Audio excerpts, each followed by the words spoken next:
Hello guys, good morning.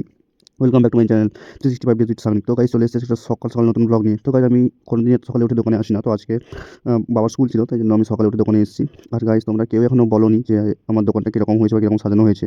তো guys দেখো, এই ঘরের মালিক আর মালিকের একটা কাজের লোক এসেছিলো। তো বলতে বলতে আমার স্পিকার অর্ডার দেওয়া হয়েছিল। তো আমার স্পিকারটাও এসে গেছে ওই ভারত পে থেকে। তো নতুন স্ক্যানার নিয়েছি, স্পিকার তারা নিজেরাই অর্ডার করে দিয়েছিল। তো স্পিকারটা আমি ওপেন করছি, এই দেখো গাইস ভারত পে থেকেই এসছে। আর গাইস আমি এই প্রথম মানে জীবনের এই প্রথম আমি অনলাইন পেমেন্ট এই স্পিকার এইসব মানে করছি। আর গাইস সত্যি কথা বলতে দেখো, এই যে স্পিকারটা এসেছে খুবই ওয়েট আছে স্পিকারটা, মানে খুবই ওয়েট বলতে মোটামুটি ভালোই ওয়েট। আর স্পিকারের সঙ্গে একটা বুকস দিয়েছে। ওই বুকস আমাদের কোনো কাজেই লাগে না, ওটা আমরা জাস্ট একটু খুলে দেখে নিয়ে আবার ফেলে দিই। আর এই দেখো গাইস একটা চার্জার দিয়েছে, ভালোই চার্জার। চার্জারটা টাইপ সি চার্জার দিয়েছে। এটা দিয়ে আমি ফোন চার্জও করে নিতে পারবো। কিন্তু না গাইস, ওটার মানে এটা খুব কম। আমারটা যেরকম ওই 80 ওয়াটের, ওটার পাওয়ারটা খুব কম। তো এই দেখো গাইস এই মুহূর্তে আমি অন করে দিয়েছি আমার ওই মাইক, কথা বলা মাইক। তো অটোমেটিক ওটা অন হয়ে গেছে। আর গাইস দেখো কীরকম হয়েছে বলো আমার দোকান। তোমরা এখনও কেউই আমাকে বলোনি যে আমার দোকান কীরকম হয়েছে, কী ব্যাপার। তো গাইস বলতে বলতে সন্ধে হয়ে গেল, তো তাই জন্য মাঝখানে ভিডিওটা আমি করিনি। বাবা এসেছিল স্কুল থেকে, তারপরে আমি বাড়ি গেলাম। আর সন্ধেবেলায় এই দেখো সিঙ্গাড়া হয়েছিল। আর গাইস এই যে কিছু পরোটাও বেঁচে গেছিলো।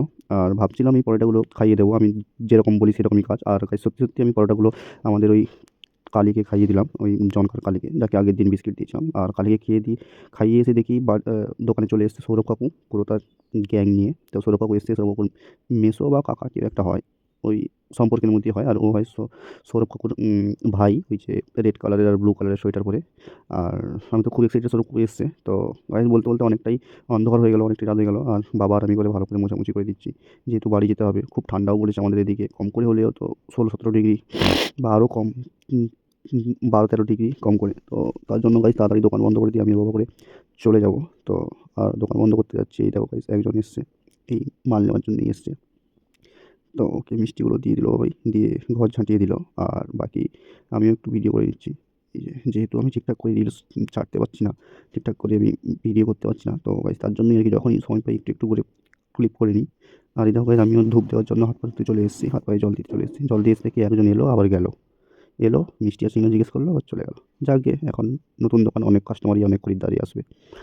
তো সব কিছুকে মেনে নিয়েই চলতে হবে গাইস। তো এই দেখো লাস্ট খদ্দেরকে ছেড়ে দেওয়ার পরে আমিও ধূপ দিয়ে দিলাম। এই দেখো গাইস ভালো করে ধূপ দিয়ে ঠাকুরকে প্রণাম করে দোকানে সব আলো বন্ধ করে দিই। আজকের মতো আমার দোকানের পার্ট শেষ হলো। তো আজকে ছিল আমার দোকানের থার্ড ডে।